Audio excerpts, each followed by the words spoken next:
He's an entrepreneur. He hasn't failed in any of the endeavors that we've seen and heard of him participate in. He has been successful in all of them. So I don't see why I wouldn't hire him if God were to put me in that position, which he has put me in that position, because by voting for him, I am hiring him. And by God's grace, come February 2023, we'll all vote for him as Nigerians, and he will emerge as the winner of the elections, clearly. Now, when you... Okay.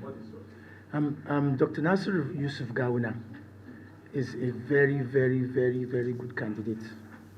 He is well respected by the elite in Kano. He is well loved and admired by the masses in Kano.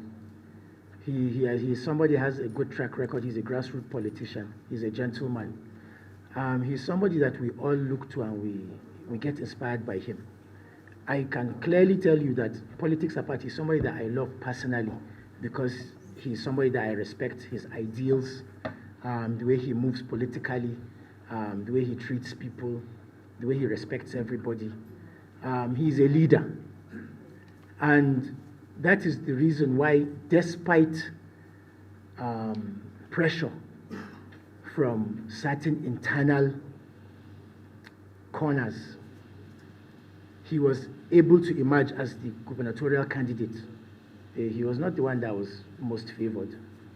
There was an individual that was who they wanted, but he emerged by the grace of God because he was the best candidate and he was the person that could carry the party forward and get the win. Now, is NNPP a force? Of course. Kwankwaso is a two-time governor. He has a large following. He touched people's lives. He's well respected in Kano and in Nigeria.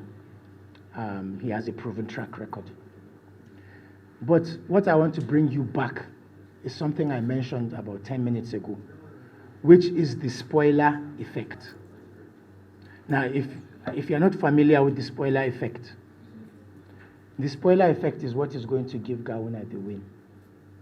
Simply because when you have two parties that are going toe-to-toe, and you have two candidates that are going toe-to-toe, and then you introduce a third wheel, and that third wheel is popular. That third person that is introduced, most of the people that will align with him, because they are almost on the same base, because they are not as strong as the person that is ruling or in the strongest party or in the ruling party or the strongest person. So most of the base will be shifted from the second runner up to the third person. So that is where they split. So he might end up getting 15, this one will end up getting 39, and that will get 50-something, 45, and win the election. Do you understand? So with the introduction of those people now, it is like a very clear win if you know what you are doing scientifically, statistically. If you sit down and look at it with an analytical mind, you can see clearly how Asiwaju Tinubu and Nasir Yusuf Gawuna are going to clinch their victories by God's grace. Thank you very much. Yes, sir. We talk about kidnapping and paying ransom. For me, these things, they are dicey. You can sit down here and say one thing. What I believe, what I would like to do would be to not negotiate with kidnappers, to not pay ransom. But you can't really say that now. The day they say, okay, they've carried your child, or they've carried your mother, or they've carried will you say the same thing? So if we can take that kind of decision without sentiment and without breaking the chain, then yes. But I think we need to really put an end to what is happening with the kidnapping. There need to be measures that should be put in place. Nigerians are no longer safe. I for one, I don't like flying that much. Not that I'm afraid, but I just prefer to go by road so I can see places, stop by, greet people, etc. But I've been forced to be flying now all the time.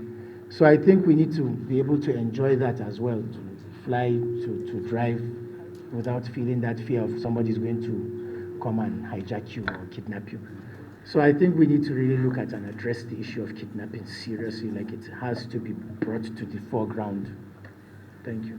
Okay, sir. Connection of BBC appears to be quite... Thank you, Kendi. Well, you see, what is very important when we speak as individuals, because at any point, wherever you are, even within your home, you are a leader. within your press corps, at some stage you will be a leader. And whatever you say, you have to hold yourself accountable.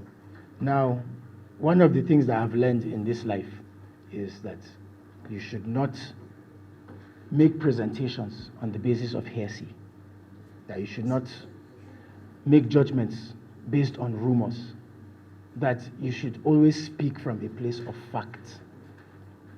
So for you to mention that terrorists are being absorbed into the security architecture of Nigeria, I think is an indictment on yourself, that you could be called to actually prove your statement even though you kind of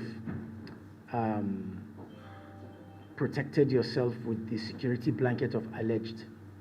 So we need to be very careful when we speak on these type of sensitive issues. What is important now as Nigerians is that we need to have unison. We need to come together as a country. We need to remove tribal sentiments. We need to remove religious bigotry. We need to understand that, look, this country is not for us alone. It is not that, oh, give me my share, let me chop. No, we need to understand that leaders need to understand that they should eat last. We need to put the needs of the country forward. And one of the things, and that is why I am standing here today, to tell you, without mincing my words, without biting my tongue, that Bola Ahmed Tinubu is the man that has the gravitas. He is the man that has the experience to take care of all these issues that are disturbing Nigerians, be them trivial, be them controversial, be them sensitive, to be able to put people together, to be able to douse all tensions in different sectors, in different regions of Nigeria. So I understand where everybody is coming from, because I try to be an empathetic person, to put myself in your shoes, to see where you are coming from, why you are reasoning the way you are reasoning. And I promise you that come 2023, with the circumstances here, if you know about the spoiler effect, then you already know that clearly APC has already won this election, by God's grace, come February 2023. I get it right. You see, insecurity has been something that has been rearing its ugly head in this country. I think since from around 2008, it's been something that's been ongoing, but I think we started to feel the bite around 2008 or 2009 when Mohammed Yusuf was captured in 2008 by my father that you mentioned, but was handed over to the police and was executed extrajudicially at that time. So we have made progress now, because I recall between 2014, 2015, and even going up to the end of 2015, for that whole period, I refused to go for any Eid prayers. I refused to go for Friday prayers. When everybody would be dressing up to go, I would stay at home for the fear of I don't want to go. When they say Allahu Akbar, then bomb will go up. And I decided, I'm not going. I stay in the house, or I go to the barracks and pray. But now, since around 2016, I have not missed any Eid prayer. I have not missed any Jumu'ah prayer. So that speaks a lot. I remember there was a time I was coming from Kado side, and I was supposed to go to Banex to do something. And my wife called me and asked me to run an errand for her before I go to do what I was going to do, because it was time constricted. And before I could get to Banex, that's how I had a bomb blast. We don't have these types of occurrences. We can name so many instances. What happened in Karu, what happened in Louis Edet House, what happened at the United Nations, what happened in Zaria, what happened in Kaduna, what happened at the Emir's Palace in Kano. All these types of occurrences have stopped. Now, the insecurity has become something that is in isolated pockets that still are being addressed. Now, you can look at what the Commander-in-Chief has done recently with the acquisition of the Super Tucano jets that are currently in Kainji at the Air Force Base. And those jets have been shelling and attacking. They've been scrambling these jets to attack the terrorists and put them in their place. And then if we also look at the area of technology, the Air Force has acquired drones, not only acquisition of drones. Over the past 10 years, the Nigerian Air Force has been developing, doing a lot of research and development, sending their personnel across seas to go and learn about this technology. And currently, we have people that are capable of developing these technologies. The only issues now that we have is to make sure that we provide the right facilities for these individuals that have acquired the knowledge to be able to come and do more research and development. And then, so if you look at this now with the deployment of the drones, that has helped the Nigerian Air Force. Currently, as I'm speaking to you, this is what is going on, and the Nigerian Air Force is using drones to attack the terrorists.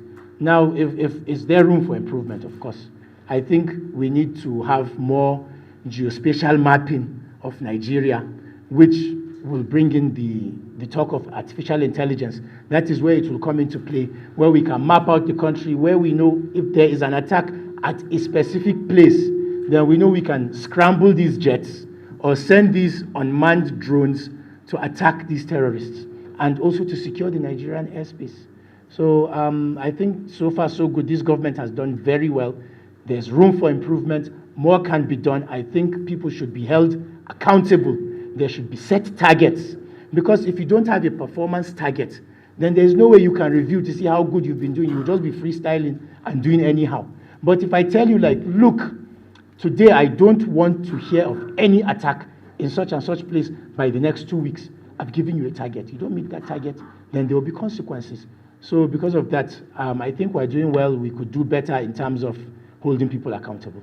Let me add to that. So with this jet, are you... These incidences have been addressed and are being addressed by the Nigerian police force, by the Nigerian army in tandem. They have joint task forces that they've put together in different regions to take care of these isolated incidences. We're here in Abuja. Did any headsman come and carry you? No.